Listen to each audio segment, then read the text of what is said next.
সামনে আসছে সরস্বতী পূজা। মহাভারত খুলে দেখে নেবেন, সরস্বতী একটা স্রোতের নাম। খুলে নেবেন, দেখে নেবেন শাস্ত্রগ্রন্থ। সরস্বতী কোনো দেবী নয়, কোনো মূর্তি নয়।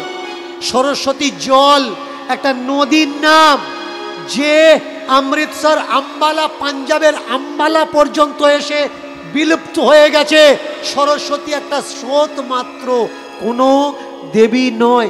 আগামীতে আসছে সরস্বতী পূজা, সরস্বতী পূজা করবেন। কিন্তু জ্যোতিবা ফুলে, সাবিত্রীবাই ফুলে কখনো নাম শুনেছেন? কই উলুধ্বনির আওয়াজ আসলো না তো?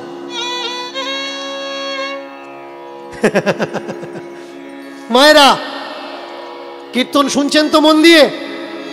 জোরে বলুন, জোরে জোরে আওয়াজ করুন। যারা এতক্ষণ কীর্তন শোনেননি জোর করে উলুধ্বনি দিন তো।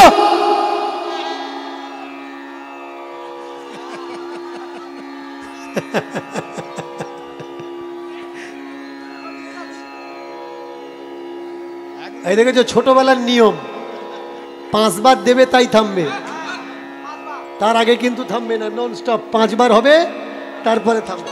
বললে হবে না যে দীনকৃষ্ণ ঠাকুর এসেছিল, আমরা গেছিলাম। ভুলের বোঝা নিয়ে ঘুরছি আমরা। দীনকৃষ্ণ ঠাকুরের শর্ট ভিডিও ইন্টারনেটে দেখে মানুষ রেগে যাচ্ছে কেন? ভুলের বোঝা মাথায় নিয়ে ঘুরছে। কথা যুক্তির যৌক্তিকতা বুঝছে না, বোঝার চেষ্টা করছে না। আমাকে বলছে মা দুর্গাকে অপমান করেছে। কার্তিক, গণেশ, লক্ষ্মী, সরস্বতী, হিন্দু ধর্মের, সনাতন ধর্মের দেবদেবীদের অপমান করছে। সত্যি কি আমি অপমান করছি? না, ধর্মগ্রন্থ অপমান করছে। সেই সকল কথাগুলো আমি তুলে ধরছি মাত্র। কারণ দেবদেবীর নামে এই সকল কথা ধর্মগ্রন্থে লেখা উচিত না। যদি মনে করেন এটা আমার ধর্মগ্রন্থ, তাহলে ওই বইটা এই সব অশ্লীল শব্দগুলো ছিঁড়ে ফেলে দিন, এগুলো রাখবেন না। এই যত সব ধর্মগ্রন্থ, ও তো ব্রাহ্মণদের প্রচার যন্ত্র। এটা আগে বোঝা লাগবে এগুলো কি। এগুলো শুধু প্রচারের মাধ্যম মাত্র, প্রচারের যন্ত্র মাত্র। এক ছেলে লিখে পাঠিয়েছে, আমরা দুর্গা পূজা করব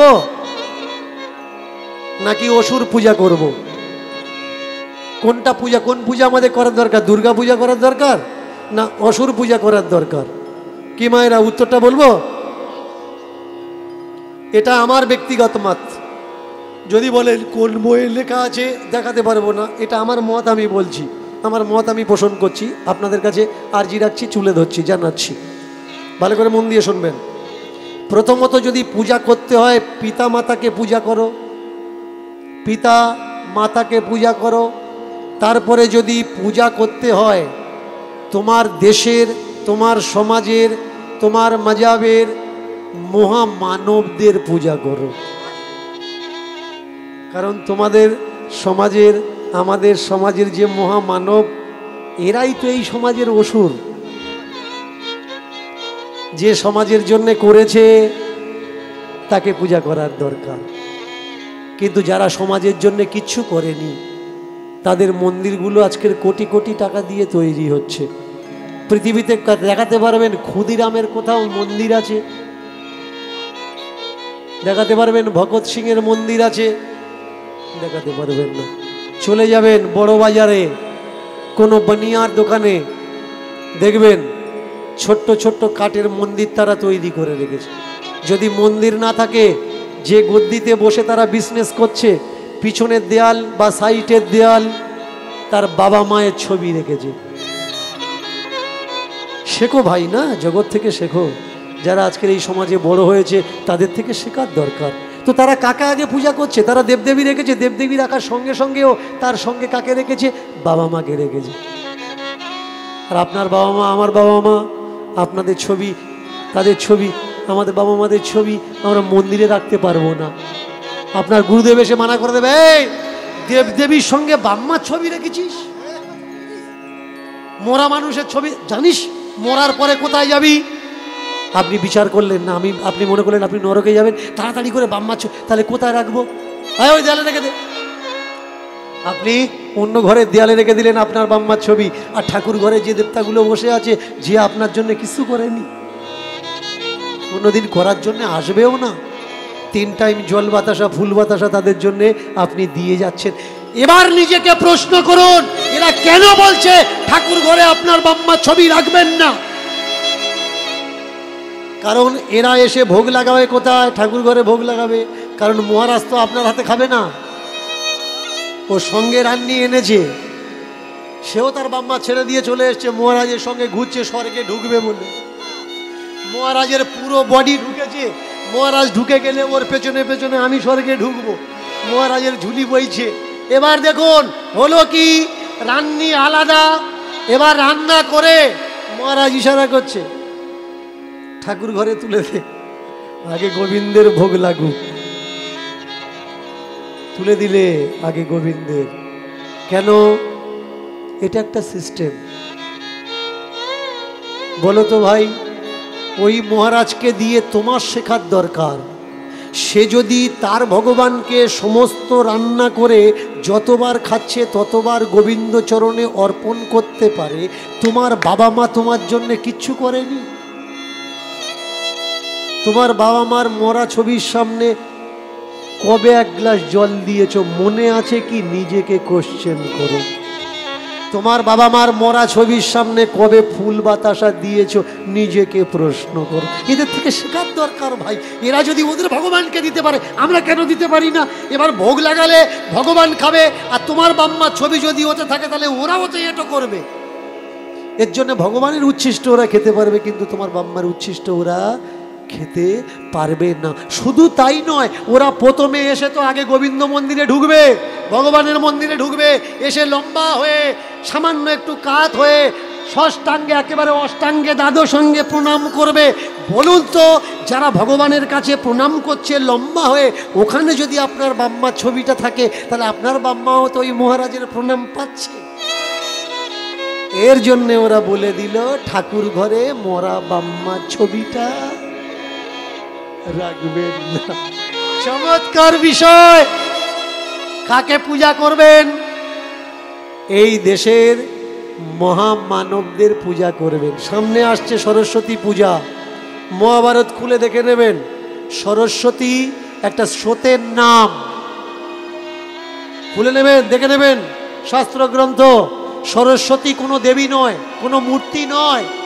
সরস্বতী জল একটা নদীর নাম, যে অমৃতসর আম্বালা, পাঞ্জাবের আম্বালা পর্যন্ত এসে বিলুপ্ত হয়ে গেছে। সরস্বতী একটা স্রোত মাত্র, কোনো দেবী নয়। আগামীতে আসছে সরস্বতী পূজা, সরস্বতী পূজা করবেন। কিন্তু জ্যোতিবা ফুলে, সাবিত্রীবাই ফুলে কখনো নাম শুনেছেন?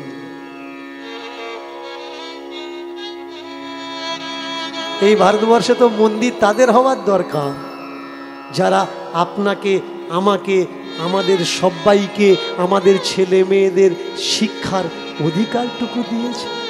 কোথাও দেখাতে পারবেন বাবা সাহেব আম্বেদকরের কোনো মন্দির আছে যে আমাদের বাঁচার অধিকার দিয়েছে? আজকের এই যে রাত্রিতে দাঁড়িয়ে কথা বলছি, কথা বলার অধিকারটুকু আমাদেরকে ছিল না, কেড়ে নিয়েছিল আপনাদের এরিয়ার ছেলে প্রশান্ত। মোবাইল ফোন বাড়িতে এসে কেড়ে নিয়ে গেল, আজকে তার জামিন হয়েছে। কুয়াশ করে প্রশান্ত বলেছে যে দাদা আমরা ছাড়বো না, ছাড়া উচিত না। যদি কেউ মিথ্যে এফআইআর করে আপনার মুখ বন্ধ করার চেষ্টা করে তো আপনার রুখে দাঁড়ানোর দরকার। কনস্টিটিউশন আপনাকে সেই অধিকার দেয় আপনাকে প্রমাণ করার যে আপনি দোষী নয়। তাহলে আজকের স্বাধীনতা কেড়ে নিচ্ছে কেন? কারণ প্রশান্ত সত্য তথ্যগুলো, প্রশান্ত যেসব কথাগুলো বলছে ওর নিজের কথা তো নয়, ধর্মগ্রন্থে লেখা আছে, খুলে খুলে দেখে বলে দিচ্ছে। এটাই তো ওদের রাগ। বলছে কেন? আমাদের পর্দা ফাঁস হয়ে যাচ্ছে। প্রশান্ত যে লড়ছে, কাদের জন্যে লড়ছে? এই সমাজের জন্যে আওয়াজ উঠিয়েছে। কিন্তু কষ্ট কোন জায়গায় লাগে জানেন? এইসব প্রশান্তর মতো ছেলে মেয়েরা যারা আমার সমাজের ভাই বোনরা, আমাদের সমাজের বাচ্চারা সত্যের জন্য লড়ছে, সমাজের জন্য যুদ্ধ করছে, তাদের ভিডিওর নিচে গিয়ে কেউ কোনোদিন কমেন্ট করে না, একবারও বলে না যে ভাই আমরা তোমার সঙ্গে আছি, প্রয়োজন হলে মাটিতেও তোমার পাশে দাঁড়াবো, যেখানে বলবে সেখানে চলে আসব।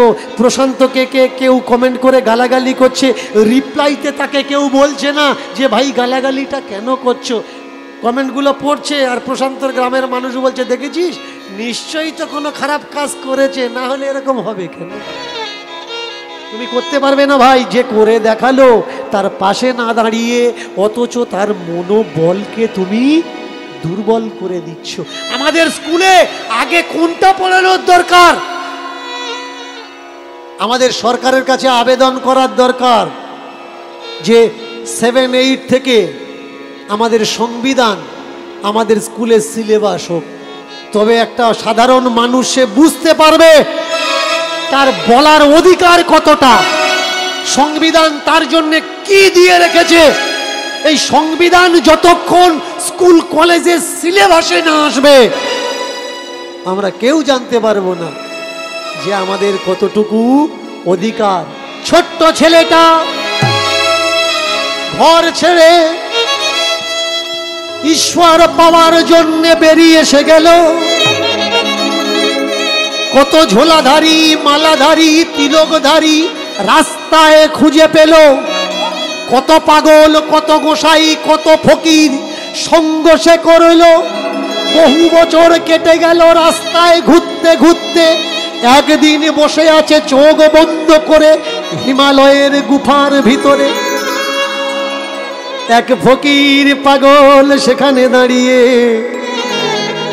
এ খোকা খালি গায়ে কেন গুফার ভিতরে এত ঠান্ডা? চোখ বন্ধ করে খুঁজছিস তুই কাকে? চোখ মেলে বলে আমি ঈশ্বর খুঁজছি, পরম পিতা খুঁজছি, পরমেশ্বর খুঁজছি যে এই সৃষ্টিকে রচনা করেছে। পাগল বলে ওঠে, ও যোগী,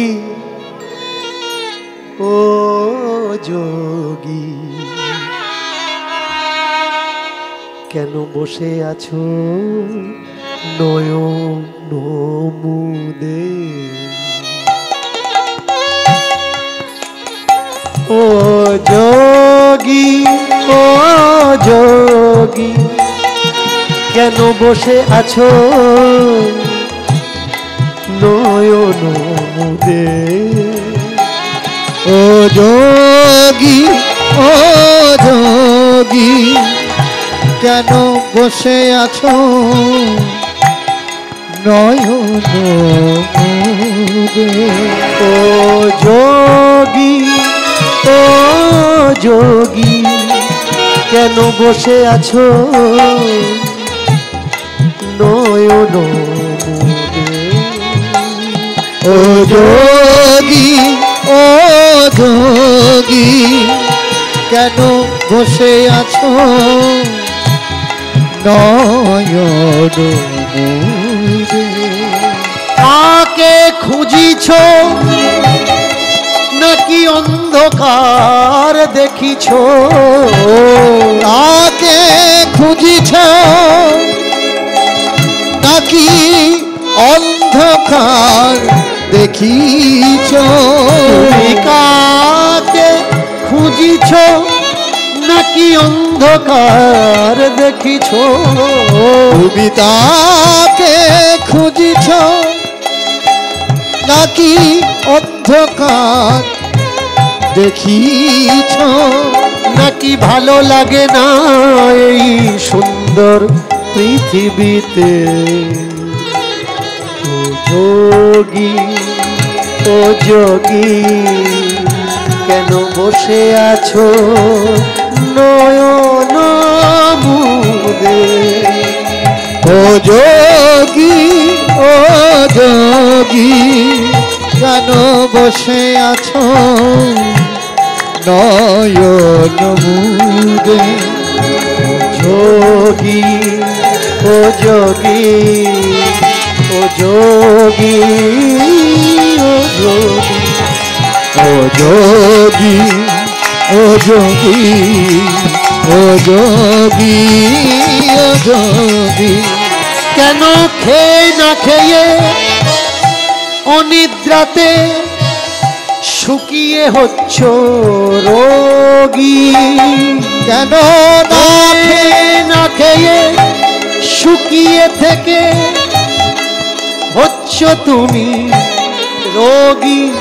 ও যোগী, ও যোগী, ও যোগী, ও যোগী, ও যোগী, ও যোগী, ও যোগী।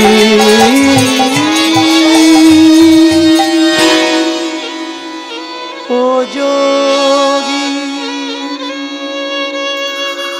পাগলের কথায় দিমাগ সাড়া দিয়ে দিল।